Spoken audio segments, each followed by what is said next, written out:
আবার 15 বছর ব্যবহার করবে, আবার অপোজিট পার্টি এসে আমাদেরকে সেই একই কাজ করবে। সুতরাং এটা থেকে বের হতে হলে বাংলাদেশ পুলিশকে স্বচ্ছ, জনবান্ধব, দেশের নাগরিকদের কাজে লাগানোর জন্য তাদেরকে উভয় প্রস্তুত করতে হবে নিরপেক্ষ সরকারের অধীনে। আমার অফিসার বলে 3টার দিকে ছাত্রলীগদেরকে গুলি করতে, বিকাল 3টার দিকে তারা কেমনে বলে ছাত্রলীগকে গুলি করতে। আমাদের কিছু সদস্য তাদের কথায় বিকালেও গুলি। আমরা আমাদের আইজিপির আন্ডারে থাকবো, আমাদের আইজিপি সলিড থাকবে। আমরা কোনো রাজনৈতিক দলের পাশে থাকবো না, স্বরাষ্ট্র মন্ত্রণালয়ের আন্ডারে থাকবো না। কিসের জন্য থাকবো না? আমরা কোনো রাজনৈতিক দলের অংশ হতে চাই না। আজকে যে কাহিনী হয়েছে, এই কাহিনীর পুনরাবৃত্তি যাতে আর কখনো না হয়, কিসের জন্য আমরা জীবন দিব? আমরা জনগণকে বাঁচানোর জন্য জীবন দিতে চাই, জনগণের হাতে জীবন চাই না জীবনটা হারাতে। কিসের জন্য আমরা জনগণের বন্ধু হতে চাই? আমাদেরকে রাজনৈতিক দলটুকে বিভিন্ন কারণে আমরা ছোট চাকরি করি, আমাদের কিছুই নেই। আমাদেরকে ইউজ করে প্রমাণ করলে আমরা যদি কথা না বলে আমাদেরকে সাসপেন্ড করে, আমাদেরকে বদলি করে। সুতরাং আমরা কথা বলতে পারি না, আমাদের এই মুখ বন্ধ হয়ে যায়, আমাদেরকে মাঠে নিয়ে দেয়। আমরা কি করবো বলেন? আমরা জনগণের মানুষ নই, আমরা কি জনগণ না? আমার বাবা তো পুলিশ না, আমি কেন পুলিশ হলাম? এটা কি আমার অপরাধ? হারুন, বিপ্লব, আইজিপি আরো আছে ভাই, এগুলা অতি প্রদীপের উত্তরসূরি অনেক ওসি আছে ভাই।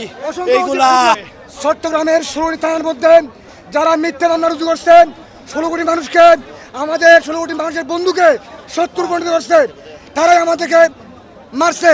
এই মিথ্যা মামলার রুজুকারী আয়ু, তাদের মামলাগুলো পুনরায় তদন্ত করা হোক। তদন্ত করে যদি মিথ্যা মামলা প্রমাণিত হয়, তাদের ফাঁসি দাবি করছি। অন্যথায় আমাদের ভাই যারা শহীদ হয়েছেন তাদের ক্ষতিপূরণ দাবি করছি। আমাদের যেসব থানাগুলোতে আগুন দেওয়া হয়েছে, এখানে যেসব আমাদের পুলিশ সদস্যরা নিহত হয়েছে, তাদের লাশগুলো আমাদেরকে দেন, আমরা তাদের জানাজার মাধ্যমে, রাষ্ট্রীয় মর্যাদার মাধ্যমে তাদেরকে আমরা দাফন কাফনের ব্যবস্থা করব। এটা হচ্ছে প্রথম দাবি আমাদের। আমরা স্বাধীন চাই, আমরা সুষ্ঠু কর্ম পরিবেশ চাই, আমরা নিরাপত্তা চাই। আমরা তো কারো অধীনে, আমি আজকে এখানে আছি, কালকে দেখবেন যে আমি নাই।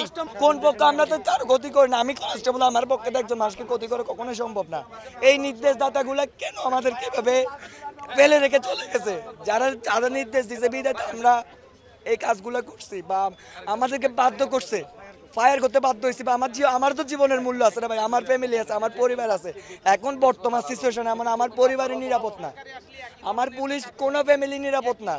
কারণ সবার কাছে আমাদের ফ্যামিলির ডকুমেন্টসগুলো অনেকের কাছে চলে গেছে।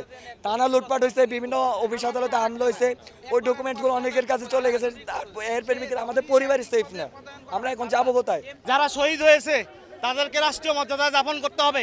তাদের প্রত্যেক পরিবারকে 1 কোটি টাকা করে সরকারি অনুদান দিতে হবে এবং আমাদেরকে স্বাধীনভাবে আমাদের বিভাগ চালানোর সুযোগ দিতে হবে। আমরা কোনো মন্ত্রণালয়, কোনো সরকার কারো অধীনে থাকতে চাই না।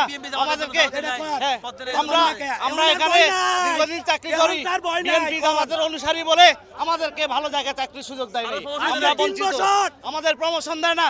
আমরা এই অরাজকতা থেকে আমরা মুক্তি চাই। যে আমাদেরকে দিয়ে এমন কিছু করতে হয়েছে, আমাদের প্রিয় সহকর্মীরা সবাই বুঝবে না যে আমাদেরকে এমন কিছু করতে হয়েছে যেটা আমরা করতে চাই না।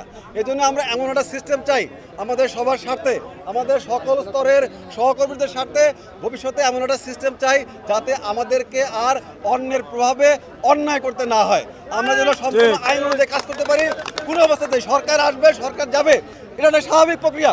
কিন্তু তাই বলে একবার করে সরকার পরিবর্তন হবে আর পুলিশ জনগণের প্রতিপক্ষ হবে, এইভাবে নির্মমভাবে পুলিশ মারা যাবে, এটা যেন বাংলাদেশে আর কোনোদিন না হয়।